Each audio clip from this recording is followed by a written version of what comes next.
Okay, so if what we are getting v2 to the power gamma minus 1 v4 to the power gamma minus 1 is equal to v3 to the power gamma minus 1 and v1 to the power gamma minus 1. दोनों side से gamma minus 1 को हम हटा सकते हैं, तो what we can write v2 v4 is equal to v3 v1. That is what the expression v2 v4 is equal to v3 v1. यहां से रिलेशन निकाल सकते हैं. अब ये याद रखो इस रिलेशन को, बिकॉज हमको जरूरत पड़ेगी when you have to find the efficiency. अब एफिशिएंसी क्या होता है? Total work.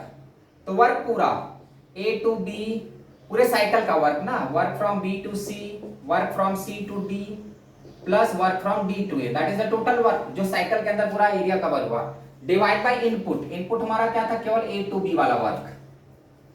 During the first process, during the first isothermal process, पहली बार जब वो एक्सपैंड हुआ था तो हीट खींचा था, उसके बाद उसने हीट नहीं लिया. पहले प्रोसेस में उसने हीट खींचा, सेकंड प्रोसेस में उसको हीट मिला नहीं, थर्ड में तो उसने लॉस किया. मतलब पहला जो आइसोथर्मल प्रोसेस था उस टाइम पे उसने हीट खींचा सिस्टम से. सेकंड प्रोसेस में, सेकंड एडियाबैटिक में हीट का कुछ हुआ ही नहीं, हीट चेंज ही नहीं हुआ. थर्ड में उसने हीट एक्सट्रैक्ट किया. मतलब जब हीट उसने सराउंडिंग से हीट एक ही प्रोसेस में खींचा हुआ है, ए टू बी.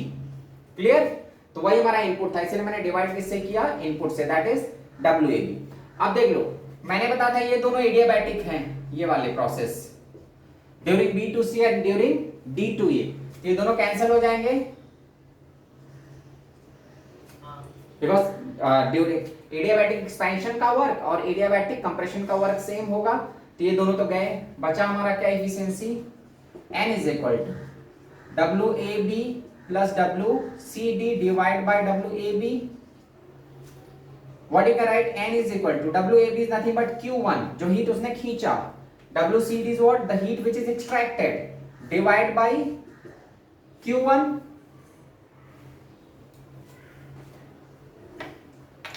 अब जो हीट एक्सट्रैक्ट है उसको हम माइनस देंगे, या फिर चलो पहले वर्क वाला एक्सप्रेशन पुट कर देते हैं. वर्क AB के लिए वर्क क्या था? आइसोथर्मल प्रोसेस था, तो nRT1 ln V2 by V1 plus second case में वर्क क्या था?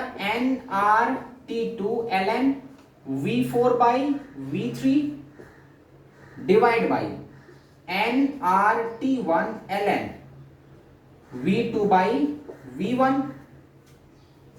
क्लियर? ये हमारा एक कट जाएगा, तो हमारा इफिशिएंसी क्या आ जाएगा? 1 minus nRT2 ln V4 by V3 whole divide by nRT1 ln V2 by V1. अब देखो क्या है, इसमें कुछ कैंसिल हो सकता है क्या? V4 V3 और V2 V1 में एक रिलेशन है.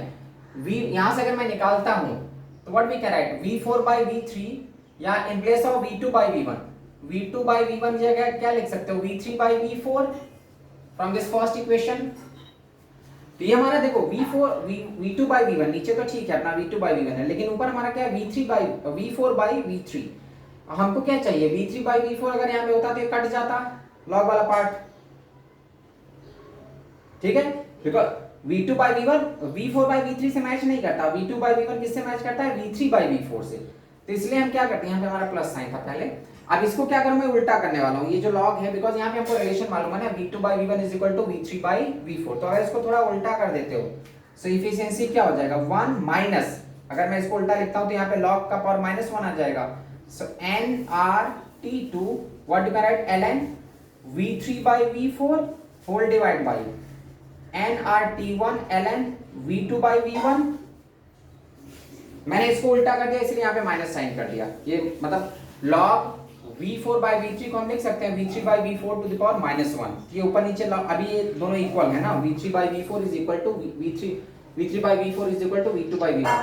हम इसको कैंसिल कर सकते हैं, log वाला पार्ट कटेगा, nr कट जाएगा. So what efficiency we are going to get? N is equal to 1 minus T2 by T1. तुम्हारा जो efficiency आ रहा है, efficiency is what? 1 minus T2 by T1.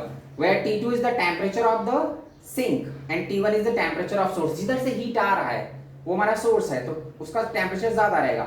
तो T1 is in this case T1 is greater than T2. T1 is the temperature of source and T2 is the temperature of sink. T1 हमारा क्या है? Temperature of source. T1 is temperature of source, and T2 is what? Temperature of sink. So T1 is the temperature of source and T2 is the temperature of sink. तो efficiency हमारा हो जाता है N is equal to 1 minus T2 by T1. This is what the efficiency of that Carnot cycle. तो इस process में basically हो क्या रहा है, मतलब हमारा जो पहला आइसोथर्मल एक्सपेंशन हुआ फर्स्ट केस में, when first it is expanded isothermally, जब ये आइसोथर्मली एक्सपैंड होता है तो वो उसको हीट चाहिए, सिस्टम से हीट उसने खींचा। इस प्रोसेस में हीट मिलने वाला है नहीं। ये प्रोसेस में when it is compressed isothermally, जब ये आइसोथर्मली कंप्रेशन होगा तो उसके में क्या होगा, जब गैस कंप्रेस्ड होती है तो हीट जनरेट करता है, नेगेटिव वर्क हीट जनरेट करेगा। बट आइसोथर्मल प्रोसेस है तो वो हीट को स्टोर नहीं कर सकता, बिकॉज इंटरनल एनर्जी डिस्टर्ब नहीं कर सकता, तो उस हीट को बाहर फेंक देता है वो। तो ड्यूरिंग आइसोथर्मल एक्सपेंशन हीट खींच रहा है वो, ड्यूरिंग आइसोथर्मल कंप्रेशन हीट बाहर फेंक रहा है। यही जो हीट बाहर फेंकता है दैट इज द लॉस। जब वो हीट खींचा था दैट इज द गेन, वो उसका इनपुट हो गया और ये हमारा लॉस। और ये जो साइकिल के अंदर एरिया कवर हो रहा है, ये हमारा कोई भी साइकिल के अंदर जो एरिया कवर होता है पीवी ग्राफ में, वही क्या होता है, वर्क। तो ये वाला पार्ट हमारा क्या है, वर्क है। क्लियर? अब इधर का वर्क एक दूसरे को कैंसिल करेंगे, बिकॉज ये एडियाबैटिकली कंप्रेशन और एडियाबैटिकली एक्सपेंशन और एडियाबैटिकली कंप्रेशन में, एडियाबैटिकली जो फैला रहे हैं तो जितना पॉजिटिव वर्क होगा एडियाबैटिकली कंप्रेशन में भी सेम वर्क रहेगा बट नेगेटिव। तो ये दोनों तो आपस में कैंसिल हो गए, मतलब इधर ना तो हीट उसको मिला, पूरे प्रोसेस में देख लो इधर हीट मिल ही नहीं रहा है, इधर भी हीट नहीं मिल रहा है, मतलब पूरा ये जो प्रोसेस है एक ही साइड से वो हीट को खींच रहा है, सराउंडिंग से हीट खींच रहा है ड्यूरिंग प्रोसेस ए बी, और हीट एक्सट्रैक्ट कर रहा है ड्यूरिंग प्रोसेस सी डी। मतलब ये हमारा इनपुट हो गया और ये लॉस हो गया, जो हीट एक्सट्रैक्ट हो गया, जो हीट बाहर फेंक दिया दैट इज द लॉस। तो ये हमारा इनपुट है और ये लॉस है, और बीच में जो हो रहा है ये वाला पार्ट जो एरिया कवर हो रहा है that is what the work. तो जितना हीट खींचा था उसमें से पूरा वर्क नहीं किया उस इंजन ने, ठीक है। देखो जब हीट खींचता है ना, ये वाला ग्राफ लोगे, ये वाला ग्राफ, ये हमारा क्या है, हीट खींच रहा है वो Q1, तो उसका एरिया ज्यादा था, मतलब उसने हीट लिया ज्यादा था, इतना पार्ट कट गया, इतना पार्ट उसने लॉस कर दिया। तो जितना हीट उसने एब्जॉर्ब किया था उतना लॉस नहीं किया, लॉस उससे कम किया, लेकिन पूरा वर्क भी नहीं हुआ बिकॉज उसमें लॉस एक्सट्रैक्शन भी हो रहा है हीट का। ये जो एक्सट्रैक्शन पार्ट है that is what the loss of heat during that process.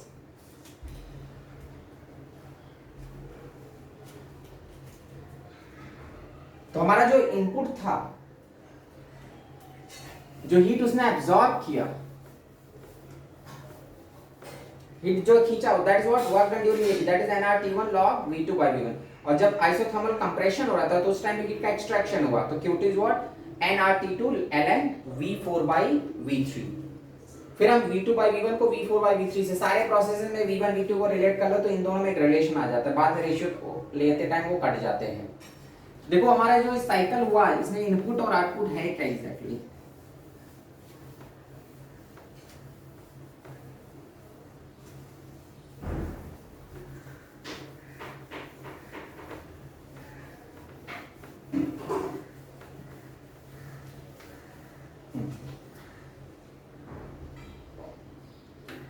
Cycle हमारा कैसा था, पीवी ग्राफ ऐसा पूरा, ये पीवी, ये पूरा चारों प्रोसेस बना।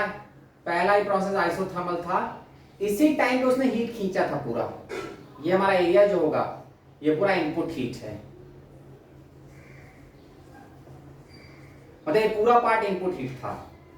अगर मैं इसको नीचे गिराऊंगा ये ग्राफ को, तो ये पूरा इतना उसने इनपुट हीट एब्जॉर्ब, ये इतना पार्ट हीट सराउंडिंग से, फ्रॉम सराउंडिंग, तो इस सिस्टम ने सराउंडिंग से इतना पूरा हीट खींचा, इसमें से लॉस भी कर रहा है वो। अब देखो लॉस वाला ग्राफ क्या था, लॉस वाला जब सेकेंड प्रोसेस होगा C to D, ये वाला प्रोसेस जो C to D था यही लॉस दे रहा था, तो इतना पार्ट लॉस हो गया, यहां से इसको नीचे ड्रॉप करो, this part of the heat is what loss of heat, ये हमारा लॉस हो गया, लॉस ऑफ हीट। तो जो पूरा हीट एब्जॉर्ब हुआ था, पूरा हीट एब्जॉर्ब हुआ, इतना एरिया कवर हो रहा है, इतना हीट उसने एब्जॉर्ब किया, उसमें से इतना लॉस कर गया। तो इन दोनों के जो बीच में बचता है, जो साइकिल के अंदर आता है that is the work V, और ये P है। तो ये जो लूप के अंदर दोनों आइसोथर्मल बने थे, ये हमारा एडियाबैटिक, जो साइकिल के अंदर आ रहा है दैट इज द वर्क, यहाँ पे गया, यहाँ पे आया, यहाँ पे आया, ये अंदर वाला पार्ट वर्क हुआ। This is what work. So total absorb heat, ये जो ग्राफ है वो पूरा इनपुट हीट को इसी टाइम केवल ए टू बी आइसोथर्मल जब एक्सपेंशन होता है उसी टाइम उसने हीट खींचा। सो आइसोथर्मल एक्सपेंशन में हीट एब्जॉर्ब किया, आइसोथर्मल कंप्रेशन में हीट एक्सट्रैक्ट किया। In this process heat is lost, that is what Q2। और ये जो हीट मिला था दैट इज Q1। जब when it is expanded isothermally at that time heat absorb किया, when it is compressed isothermally at that time heat is lost। अब बीच में जो आ रहा है, ये जो एरिया कवर हो रहा है that is what the work। तो यही हमारी efficiency होती है। efficiency is what 1 minus Q2 by Q1, या efficiency is work upon Q1 जो मैंने अभी एक्सप्रेशन डिराइव किया। Clear? So in terms of input heat and output heat भी निकाल सकते हो, या फिर in terms of temperature, if temperature of source and sink is given then also you can find work. तो ये हमारा पूरा इतना सारा हीट उसने खींचा सराउंडिंग से, जिसमें इतना निकाल दिया। During isothermal compression heat loss करना पड़ा उसको, बिकॉज जब नेगेटिव वर्क हो रहा था, कंप्रेशन हो रहा था, नेगेटिव वर्क हो रहा था, तो वो हीट जनरेट होता है, लेकिन वो हीट को इंटरनल एनर्जी में स्टोर नहीं कर सकता बिकॉज प्रोसेस आइसोथर्मल है। That amount of heat is lost. और जो साइकिल के अंदर एरिया कवर हो रहा है that is what the work. तो इतना हीट लिया था, इतना वर्क किया, इतना हीट लॉस कर दिया, या इतने हीट में से इतना लॉस कर दिया तो इतना वर्क हुआ। मतलब ये जो पूरा इनपुट था इसमें इतना पार्ट कट जाएगा, तो जो बचेगा बीच वाला वही क्या है वर्क। क्लियर?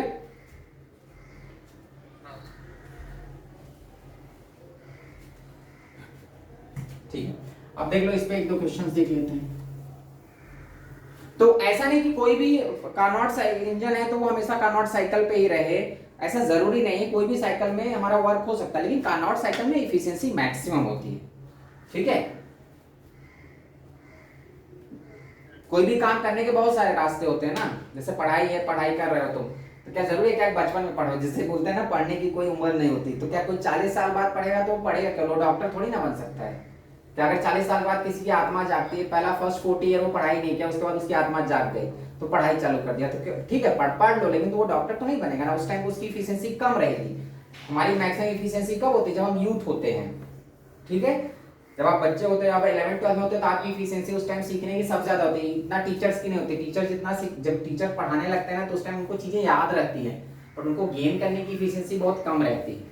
इसलिए देखो जो टीचर को नहीं आता वो पढ़ के भी नहीं सीख पाता, बिकॉज उस टाइम वो सीख नहीं पाता। सीख हम कब पाते? जब हम कॉलेज जाते रहते हैं, हम पढ़ते रहते हैं, उस टाइम तो कोई भी काम करना है, पढ़ना है, कभी भी पढ़ो, लेकिन एफिशिएंसी का अलग टाइम होता है ना। तो वैसे वर्क तो किसी भी साइकिल में हो सकता है, कोई भी रिवर्सिबल साइकिल है उसमें वर्क हो जाएगा, उसका एफिशिएंसी हम निकाल सकते हैं, बट मैक्सिमम एफिशिएंसी कब आती है? For Carnot cycle. अब जैसे यहाँ पे मान लो हमारा क्वेश्चन है, कोई भी हमारा इंजन है, उसको हमने 100 जूल का हीट दिया and it's efficiency is given 1/4। ठीक है, so find loss of heat. Heat कितना लॉस हुआ? एक सिंपल सा क्वेश्चन मैंने लिया।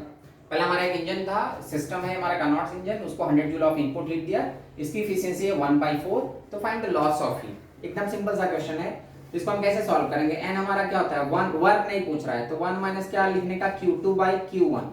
Q1 is given, efficiency is given, you have to find Q2। efficiency कितना है? 1/4 is equal to 1 minus Q2। Q2 is the loss of heat divide by Q1। Q1 जो input heat उसने लिया that is 100, बस इसी को simplify कर लो, तो Q2 by 100 is equal to 1 minus 1/4, that is what? 3/4। अब अगर Q2 फाइंड करना है, so that is 300/4, कितना हो जाएगा? 150/2, 75 जूल। मतलब ये इतना लेस एफिशिएंट इंजन है, 100 जूल लिया था उसमें 75 तो लॉस ही कर दिया। वर्क उसने कितना किया? केवल वर्क कितना करेगा? केवल 25 जूल।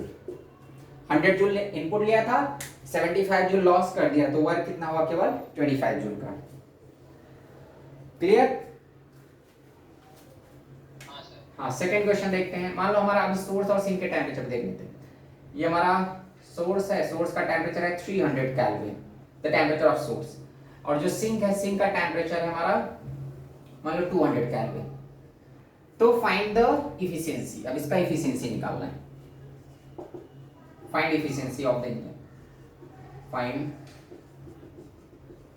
इफिशियंसी, अपने को इफिशियंसी फाइंड करना है। तो ये जो इंजन है उसमें वो ऑपरेट हो रहा है, मतलब उसका जो सोर्स है that is at 300 kelvin, sink is at 200 kelvin, you have to find the efficiency. तो वही अब मैं सोर्स और सिंक का टेम्परेचर मालूम है, हीट तो मालूम है नहीं, तो टेम्परेचर को यूज कर लो। So n is equal to 1 minus T2 by T1। तो 1 minus T2, T2 is the temperature of sink that is 200 divided by temperature of the source that is 300। So efficiency is what 1 minus 2 by 3 that is 1 by 3। तो इसकी efficiency कितनी है 1 by 3 है इस engine की। Next question देखते third. अगर मान लो हमारे पास एक इंजन है जो ऑपरेट हो रहा है, उसका सोर्स का टेम्परेचर नहीं मालूम है, सिंक का temperature is known, even sink का temperature is not known, T1 T2, and if the temperature of source is T1 and temperature of sink is T2, at that time its efficiency is given N1 is equal to दिया है 1 by 2। जो पहले efficiency है उसकी 1 by 2 दिया हुआ है। Question में ऐसा दिया है कि temperature of source is T1, temperature of sink is T2, at that time its efficiency is half। बाद में चेंज कर देता है, if this temperature of source is increased by 100 Kelvin, जो T1 है सोर्स के टेम्परेचर को हमने 100 केल्विन से पहले एफिशिएंसी 1/6 ले लिया, चेंज कर रहा हूं मैं, 1/6 लिया मैंने initially when the temperature sorry source is at temperature T1, sink is at temperature T2, so at that time its efficiency is given 1/6। Now we are increasing the temperature of the source when T1 is increased by 100, मतलब source के temperature को 100 से बढ़ा दे रहे हैं और T2 same है, the sink is maintain at the same temperature, so its efficiency is, अब देखो सोर्स का जब टेम्परेचर बढ़ेगा तो एफिशिएंसी बढ़ जाएगा, ठीक है क्लियर। अब सोर्स का टेम्परेचर बढ़ गया है, T1 प्लस 100 कर दिया, अब इसका एफिशिएंसी दिखा रहा है 1/5 सेकंड केस में। तो फाइंड, अपने को फाइंड करना है टेम्परेचर ऑफ सोर्स, ठीक है। दो here two situations are given. In the first situation temperature of source is T1 T2, मतलब टेम्परेचर ऑफ सोर्स और सिंक दोनों अननोन है, but in the first case its efficiency is given 1/6। Now, if you are changing the temperature of source, if the temperature of source is changed by 100, increases by 100, temperature of source को हमने 100 से बढ़ा दिया, तो अब उसकी efficiency कितनी आ रही है 1/5। हमने सिंक के टेम्परेचर को नहीं चेंज किया हुआ है। दो सिचुएशन दिए हैं, दो वेरिएबल्स दिए हैं T1 and T2, two unknowns are there, two situations are given. तो दोनों सिचुएशन से हम दो इक्वेशन निकाल सकते हैं। दो इक्वेशन निकाल लेंगे, by solving those two equation you can find T1 and T2। So in the first case, in both the cases temperature of source and sink is not given, but the situation is given। in the first case its efficiency is 1/6, when we are increasing the temperature of source by 100 its efficiency is 1/5। now find T1। तो चलो अब solve करते हैं। पहला situation use करो N1, तो N1 क्या होगा 1 minus T2 by T1, ये कितना है 1/6, 1/6 is equal to 1 minus T2 by T1। this is the first equation। इसको सिंप्लीफाई करोगे, सॉरी T2 by T1, तो यहाँ से हम T2 by T1 निकाल सकते हैं। T2 by T1 कितना आ जाएगा, T2 by T1 is equal to 1 minus 1/6, that is 5/6। now what we can say, T2 is equal to 5/6 types of T1। this is the first equation। now use that same efficiency का formula for the second case में N2 is equal to क्या होगा 1 minus T2 तो same है, but T1 the temperature of source is increased by 100, that is T1 plus 100। अब यहाँ पे put कर दो N2 is given 1/5, तो 1/5 is equal to 1 minus T2 by T1 plus 100। हम चाहें तो T2 को हटा दें, in place of T2 what you can put 5/6 T1, ठीक है। तो यहाँ से हमारा क्या मिल जाएगा 1/5 is, या यहाँ पे पहले सिंप्लीफाई कर लो, T2 upon T1 plus 100 is equal to 1 minus 1/5, so that is 4/5, ठीक है। अब यहाँ पे T2 की वैल्यू पुट कर दो, in place of T2 what you can put 5/6 T1 divide by T1 plus 100 is equal to 4/5। Cross multiplication करो तो दोनों 5 कटेगा नहीं, 5 आ जाएगा 25, तो 25 T1 is divide by T1 plus 100 is equal to 6 4 24। अब इसका क्रॉस मल्टीप्लिकेशन करके सॉल्व कर लो, तो 25 T1 इज इक्वल टू 24 या 25/24 कर दे रहा हूं मैं, डिवाइड कर दे रहा हूं, 25/24 T1 is equal to T1 plus 100। अब बस इसी को सॉल्व कर लेना है अपने को। तो T1 24, हाँ एक काम ऐसा क्रॉस मल्टीप्लिकेशन करो, एक काम करो 25 T1 is equal to 24 T1 plus 2400, तो यहाँ पे इसको ले आओ, तो T1 की वैल्यू कितनी आ रही है 2400 केल्विन। जो टेम्परेचर ऑफ सोर्स है, टेम्परेचर ऑफ सोर्स कितना आ रहा है 2400 केल्विन।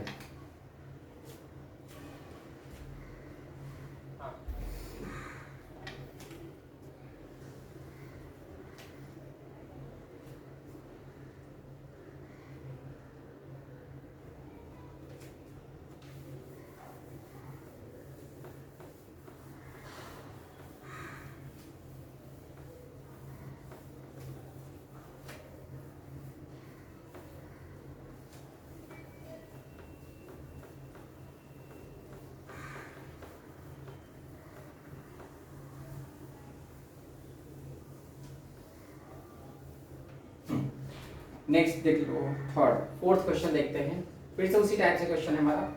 इफ सपोज यहाँ पे हमारा temperature of sink is not given, temperature of sink is not given that is T2, but temperature of source is given 600 kelvin. तो इसकी efficiency है 1/4। In the first case its efficiency is 1/4 when temperature of source is 600 and temperature of sink is T2। Now second case, if temperature of source is changed by 800, अभी 200 से उसको बढ़ा दिया, and the temperature of sink is maintain at the same, तो find the efficiency in the second case. N2 की value अपने को find करनी है। In the first case temperature of source is 600, temperature of sink is not known, it is not given. In the second case the temperature of source is increased by 200 kelvin, तो अब ये 800 kelvin हो गया। जब source 600 था, ये T2 था, अब इसको 800 कर दिया, ये सेम T2 है, तो find the value of N2, मतलब सेकंड केस में उसकी एफिशिएंसी कितनी होगी। तो फिर से अपने पास दो सिचुएशंस हैं, दोनों सिचुएशंस को यूज करो। पहले सिचुएशन से हम T2 निकाल सकते हैं, we can find T2 from the first situation and we can use that T2 in the second situation. तो पहला यूज करो N1, 1/4 is equal to 1 minus T2 by 600। इसी को सिंप्लीफाई करो, T2 by 600 is equal to 1 minus 1/4 that is 3/4, या you can get T2 is equal to 1800 by 4। Clear? तो हमारा कितना हो जाएगा 450। The temperature of sink is what 450। Now use this temperature of sink in the second case. Second case में you have to find N2, तब तो हो गया, आसान हो गया, 1 माइनस T2 बाई T1, या N2 is equal to 1 minus T2 is what 450 divide by T1 is 600, cancel हो गया, तो T2 is equal to 60 minus 45 divide by 60, या T2 is equal to 15 by 60। Wait फिर से वही सेम कैसे आ रहा है, 16 माइनस, ये कैलकुलेशन में कहीं मिस्टेक हो गया था, 4 4 जा 16, 20 या 4 5 जा 450, ठीक है। एंड द सेकंड केस, अच्छा हाँ ये 600 मैंने गलत किया ना, ये 800 है, हाँ तो ये क्या हो जाएगा 80 माइनस 45 डिवाइड बाय 80। अब इसको सॉल्व कर लो, सो 80 minus 45 is 35 by 7 by 16. This is what the efficiency in the second situation.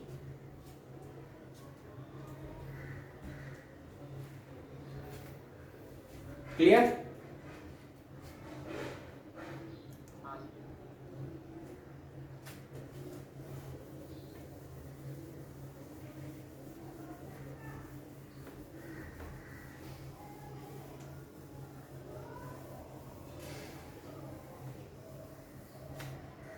चलो नेक्स्ट क्वेश्चन देखते हैं। फिफ्थ, सपोज यहाँ पे हमारा कार्नोट इंजन, इसको जो हीट दे रहे हैं, that input heat is given 400 joule, loss कितना करें, it is not given, and its efficiency, okay, and the heat is lost, that Q2 amount of heat is lost, which we have to find its efficiency in the first case। अगर its efficiency is N1 is given 1/4, नहीं जाने दो, इसका N1 he low, its efficiency is N1। now when situation is changed, अगर हम amount of given amount of heat को change कर देते हैं, मतलब ये Q2 amount of heat loss करा था, when input given input heat is what 400 joule, loss of heat is Q2। Second case में अगर हमने इनपुट हीट को ज्यादा दिया, that input heat is given 800 joule, और ये हमारा जो लॉस है वो मेंटेन है सेम Q2 पे, and its efficiency, the second case में efficiency है that is 5/4 times of N1। Q2 कितना था आपने को नहीं मालूम, लॉस कितना है नहीं गिवन है, बट वो लॉस दोनों ही केस में सेम है. So in the first case when 400 joule का energy is given, the loss of heat is what Q2 and its efficiency is N1. सेकंड केस में when that input heat is changed, अब input heat को हम double कर दे रहे हैं, 800 joule कर दिया, लॉस अभी भी सेम है, तो eight that time its efficiency is 5/4. So find the loss of heat. अपने को यहीं पे मैंने पहले में ही क्वेश्चन मार्क किया हुआ है कि लॉस ऑफ हीट फाइंड करना है. तो फिर से क्या करो, again two situations are given, दोनों में यूज करो उनको. फर्स्ट सिचुएशन में क्या हो जाएगा, N1 is equal to 1 minus Q2 upon 400. Second case में N2 is equal to 1 minus Q2 upon 800. दोनों को डिवाइड कर दो बिकॉज इनका रेशियो दिया, यहाँ पे एफिशिएंसी N1 है और यहाँ पे एफिशिएंसी कितनी है 5/4 N1. So if I are dividing this to, N1 या इन प्लेस ऑफ, ठीक है, इनको या हम यहाँ से एक काम कर सकते हैं, Q2 को निकाल लो, Q2/400 is equal to 1 minus N1, that you can substitute in this, या Q2 is equal to 1 minus N1 upon 400. अब मैं उसको पुट करने वाला हूँ इस केस में इन प्लेस ऑफ N2, या वैसे भी कर सकते तो आसानी से हो जाता था. चलो ठीक है, यहाँ पे एक काम करो, डायरेक्ट ही पुट कर दो ना, N1 मालूम है हमको, ठीक है, डायरेक्ट हो जाएगा. N2 इज इक्वल टू कितना दिया है हमारा 5/4 N1. सो डायरेक्टली मैं पुट कर दे रहा हूँ, 5/4 N1 is equal to 1 minus Q2/800. 5/4 N1 की value 1 minus Q2/400 is equal to 1 minus Q2/800. Simplify कर लो, तो क्या हो जाएगा, कैंसिल नहीं होगा, क्रॉस मल्टीप्लीकेशन. फिर इसको सॉल्व कर, क्रॉस मल्टीप्लाई हमारा कितना हो जाएगा, 5 minus 5 Q2/400 is equal to 4 minus 4 Q2/800. ये दोनों अभी भी नहीं कट पाएगा 400, पहले क्रॉस मल्टीप्लिकेशन और करो. तो 2000 minus 5 Q2 divide by 400 is equal to 3200 minus 4 Q2 divide by 800. ये 0 0 जाएगा, 4 2 जाएगा, 2 से मल्टीप्लाई करो, क्या हो जाएगा 4000 minus 5 Q2 is equal to 3200 minus 4 Q2. अब इसको सिंप्लीफाई कर लो, 4 उसको उधर ले जाओ, इसको ये साइड ले आओ, तो इधर 800 आएगा, 800 is equal to Q2. 4000 minus 3200, that is what 800 is equal to Q2. तो कुछ ज्यादा ही लॉस दिखा रहा है, इनपुट से भी ज्यादा आउटपुट दिखा, कहीं कुछ मिस्टेक हो गया है.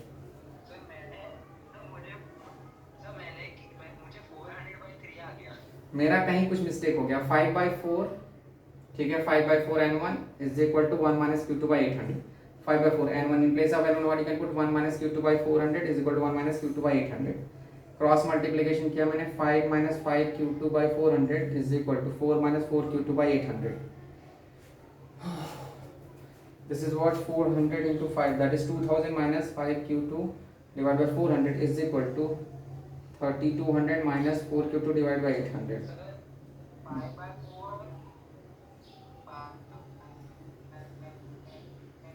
3200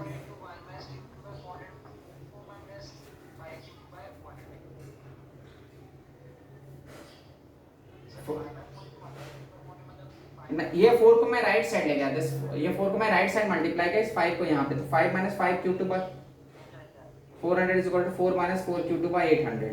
अभी हमारा कितना आ जाएगा, 2000 minus 5 Q2 divide by 400 is equal to 3200 minus 4 Q2 divide by 800. ये कट उठ गया, यहाँ पे 2 बचा, 2 का क्रॉस मल्टीप्लिकेशन 4 था. अच्छा यहाँ पे मैंने मिस्टेक किया ना, ये हमारा 5 2 कितना होगा 10 Q2, ठीक है, तो 4000 minus 10 Q2 is equal to this.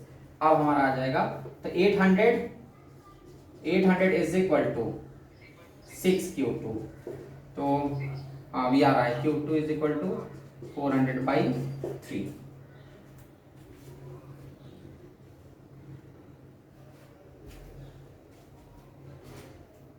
Clear?